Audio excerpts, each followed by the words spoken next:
Hello, hello. Just getting into the live stream here. Gonna get ready for the Kashmir premiere, which is happening in just about 26 minutes, just about.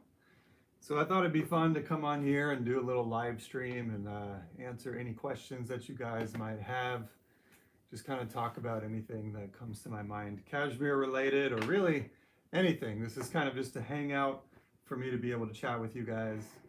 I got my morning coffee. I thought it'd be fun to drink coffee with you and just kind of answer any of your questions and talk about whatever you want to talk about. Basically, we're just getting ready for the Kashmir premiere, which is going to be happening in about 25 minutes. And let me just make sure my chat is on so I can see you. Oh, yeah, I see you guys. A and B Music, I see you. Fritz Mark, what's going on? Yeah, just was mentioning to everybody that we got the live new Kashmir vlog that's going to be coming out on my channel here in just about 25 minutes, in a little bit. Yeah, about 25 minutes. And this is a vlog that I put together from the trip I just had with him in Hollywood, where we played at the Hollywood Palladium. And it was really fun. But first, I got to pour my coffee, because if you want me to seem more awake, I'm gonna need this in me, that's for sure. But hold on, let me check my chat again, because I think my iPad keeps hiding the chat. I wonder how I can get it to stay on. Live chat. There we go. Yeah. So how many people out there have seen some of the other Kashmir videos that I've uploaded onto my channel? So I want to make sure that I'm answering all of your guys' questions. Yeah, chat. Yeah, I've just edited this video from like the rehearsals, and A and B Music says I have. Yeah, let me know which videos you've seen. Maybe I could talk about them a little bit. I have to go buy my lunch. Oh no, Fritz Mark. Well, come back to the channel later and watch the vlog and leave a comment to let me know what you think. But you know what also is pretty cool and random on this trip to LA? After the show, hanging in the dressing room with Kashmir and a bunch of other people, I got to talking to this one guy whose name was Reed.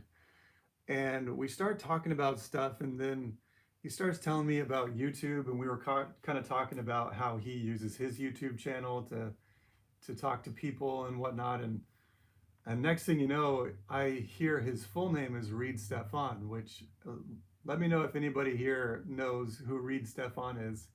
He's this like puppet guy that makes YouTube videos about Ableton Live production.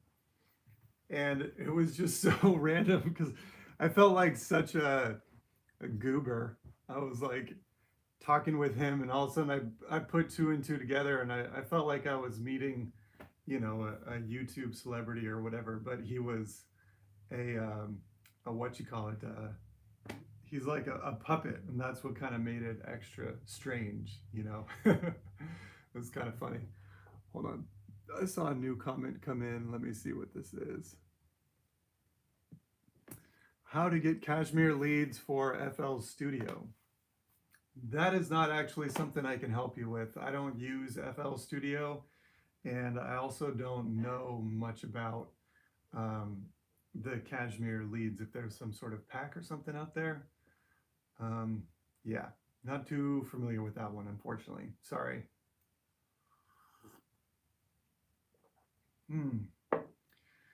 But yeah, there's some cool stuff that actually I can't quite share just yet. But Kashmir and I are working on a new project for Dharma that I am excited to eventually tell you guys about. But for right now, I have to keep it on the wraps.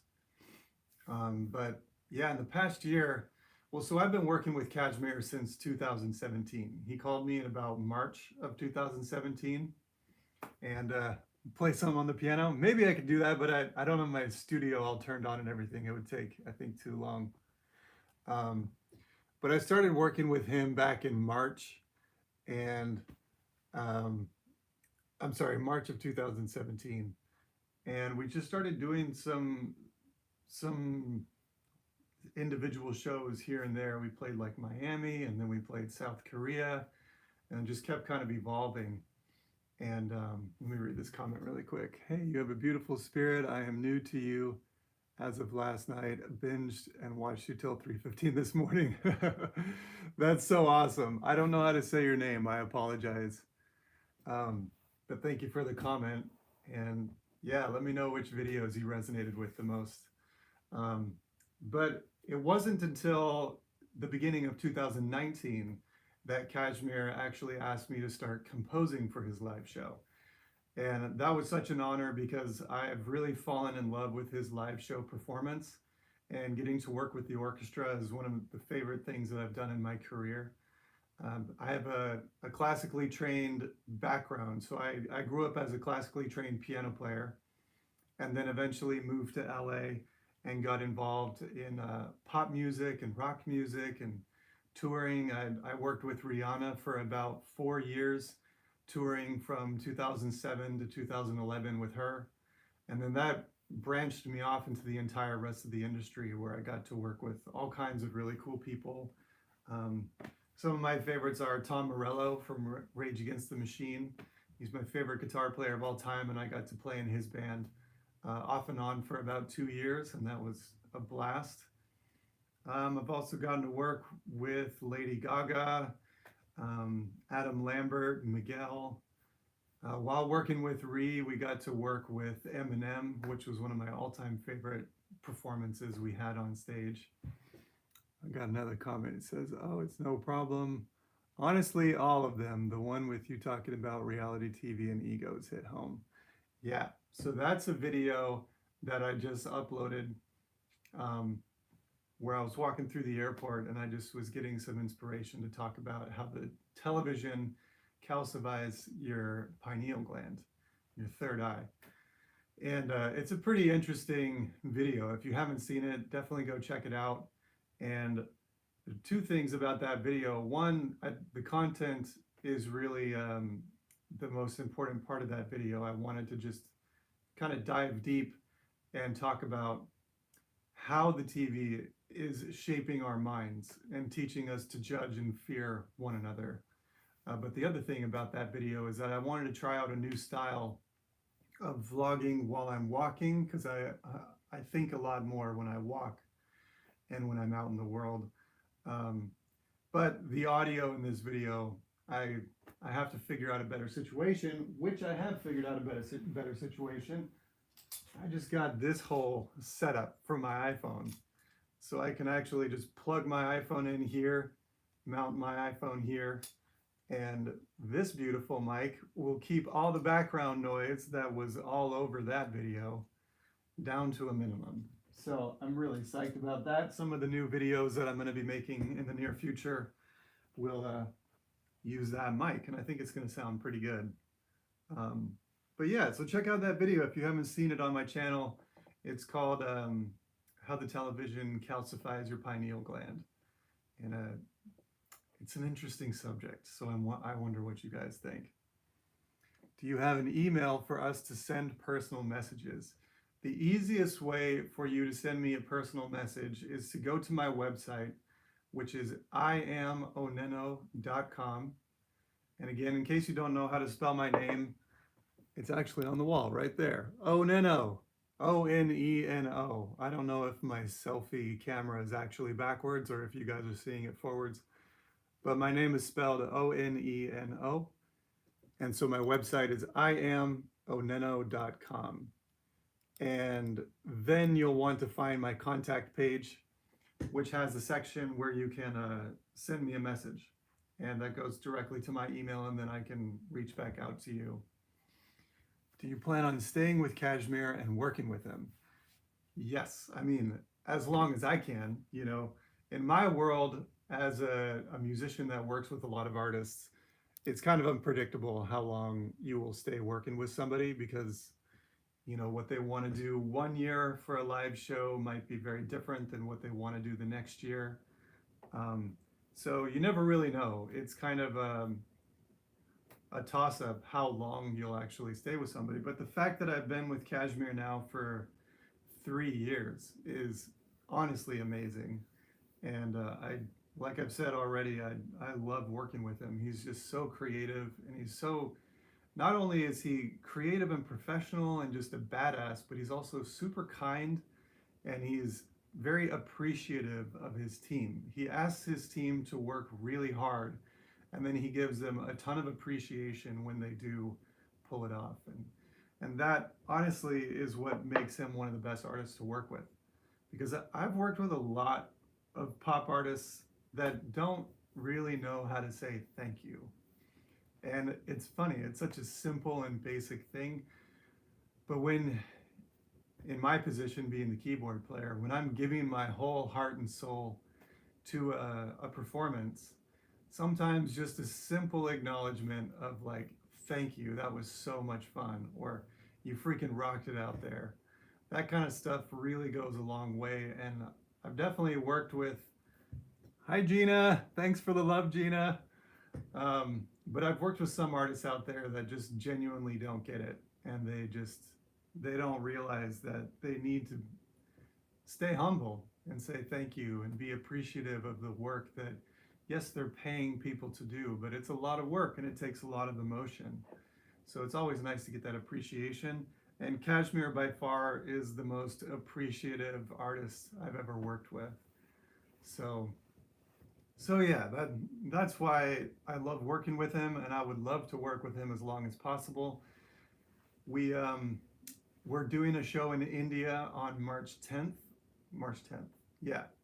So I got about one more week here in Nashville, and then I'm gonna fly out to India and then rehearse with an Indian band for about 5 days, and then put that show together and then do the thing in Mumbai. So it's gonna be a pretty huge spectacle type show, I imagine. And then after that, we don't have too many other dates on the calendar for this year, but it's always kind of spontaneous, you know. Will you perform with him at Ultra, wants to know, or Deepak wants to know. I have no plans to perform with him at Ultra. He is doing Ultra, when is he doing Ultra? Something like late March or something like that. Yeah, I'm definitely not doing it. I don't know what his plan is for that. I'm sure he's probably going to play the main stage, because one of the years that we performed with him there, the main stage cannot actually accommodate live musicians. So he played the secondary stage, which honestly just is another point about how cool Kashmir is.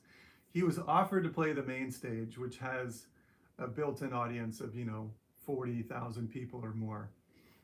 But he chose to play the secondary stage because that was the only stage that he could have the live musicians. And in that direct audience, of course, anybody can walk over, but that direct area only holds about 3,000, maybe a little bit more people. So he chose to play for a smaller audience at Ultra 2017, specifically because he wanted to have the live musicians on stage. And that just shows you the type of person that he is. He would rather play a smaller stage and bring a cooler show than play the large stage and not be able to do what he's been dreaming about doing. So that's a pretty good example of the type of person, the type of artist that he is. But I'm gonna check the timer. Let's see, all right, we got about 14 minutes until the Kashmir vlog premiere. Who's excited out there? I'm pretty stoked. I'm stoked for multiple reasons. One, I always love showing you guys this stuff. But two, this is the first vlog that I've made with my iPhone. And well, I do like a lot of my talking vlogs with my iPhone, but I mean like really edited, really well-made vlog that was entirely shot on my iPhone, with the exception of some performance footage, which was provided by Kashmir's video people. But this phone, like, I'm not trying to get into an Apple commercial here, but this phone is freaking amazing. The images that it takes and the high quality 4K footage, and then I can just edit right on my iPad and put it out into the world. That is always so fun, being a mobile video maker, that at this point I hardly even need a laptop. I still use a laptop for really heavy duty editing. Like actually this Kashmir vlog I had to edit on my laptop. But all of the talking vlogs and like the philosophy based vlogs that I put out on my channel, I can just do from my iPhone. And that's why I got this really nice microphone set up. So now when I'm making these talking videos for you guys, you can have some good audio. But it's a really cool, simple setup to just be able to edit right on my iPad and kind of do my thing. So I could keep rambling over here, but I want to know more questions from you guys. Hit me with a question. What's going on in your mind? Are you and all your other artist friends open for new creations in the music industry? I'm not entirely sure what that question means, but as a musician, that's pretty much my job, is to constantly be open for any new opportunities that could come my way. Whether it's working with another artist that I would love to collaborate with, or producing. I produce for people often. I mean, that's really my main job, is producing for artists that want to make a record or maybe doing a remix for them. And then I release all of my own music, which of course you can find here on my YouTube channel or on my website. If you, just in case you don't know, on my website, which is IamOnenO.com, you can go to my music tab, and that has all of my music up there, as well as links to Spotify and iTunes and stuff, so it's easier for you guys to find it. But yeah, I'm always kind of hustling, looking for the next opportunity, you know. And I've been really fortunate and blessed in my career to be able to work with some amazing people, and that's really kind of built out my resume. And so because of that, I get a lot of my jobs just from people calling me, wanting me to come into different projects and bring my talent and skill onto their thing. So yeah, I listened to some last night. You're awesome. Thanks. I appreciate that. Yeah, I've been doing this. I'm assuming you're talking about my music, but I've been making my own music since about, well, obviously my whole life. I've been a musician since I was young and recording music since I was about 15. But I made my debut OnenO album about 1 year ago now.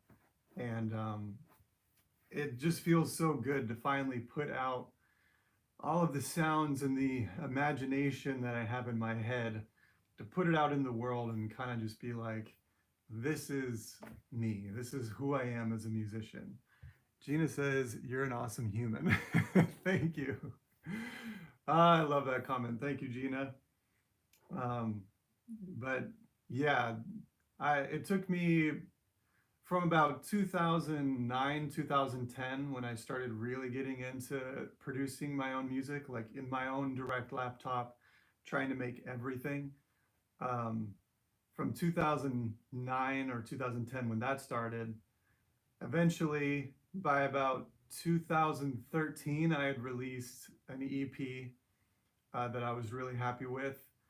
And then, but the growth, like it just took a long time for me to really find my voice as a producer and an artist, especially in the EDM space, because I come from the classical world, but I grew up nerding out over synthesis and sound design.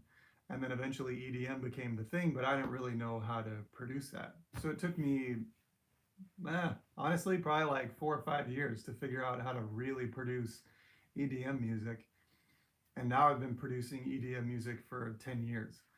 And so I finally feel now that I have a little bit of an understanding of, you know, how to produce. I wouldn't say I've figured it out by any means, but I finally have it, you know, have put in my time to know how to make the sounds that I like to make. Let's see. Deepak says, when did you first meet Kashmir? I met him in March of 2017. because I got asked to work with him. So I was touring with a keyboard, or I was a keyboard player touring with an artist named Miguel. He's I don't know where in the world you are, Deepak, but Miguel is a pretty cool artist here in America. And I was touring with Miguel, and we had another person in the band, this girl named Laura. And Laura, she knows a lot of people. She's a very creative human being as well. And so Laura ended up connecting me to KSHMR's management. So after the Miguel gig finished and I had moved to Nashville, I was no longer seeing any of those people. One day, Laura calls me and connects me to KSHMR's manager, because KSHMR's manager had reached out to Laura wondering if she knew anybody that was kind of like me, that could music direct and maybe compose and help bring this whole show together. And kind of take KSHMR's imagination and turn it into a reality.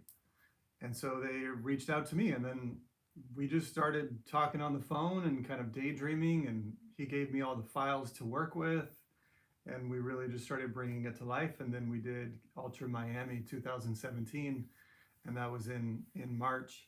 And that was the first time I ever met him face to face, was like 1 or 2 days before we hit the stage. Like, I was already rehearsing the band in Miami before I ever met KSHMR face to face. We had chat on the phone a few times, but it was kind of a cool and trippy experience to meet an artist like 1 or 2 days before you're about to go rock the world with them on stage. So I kind of love that spontaneous stuff that happens in my life like that because of music.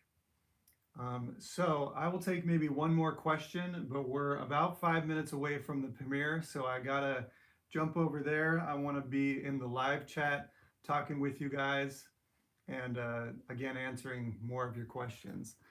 Deepak says, I love when you play secrets. Thank you. Yeah, if you haven't seen it, there's a really awesome video on my channel of me playing secrets at Perucaville 2019, and that was a very epic performance. Last question is from Itzhak, who says, how do you compose the orchestral redos? I'll answer that as fast as I can. Basically, it all starts with the song. So like Power, for instance, it started with the song Power.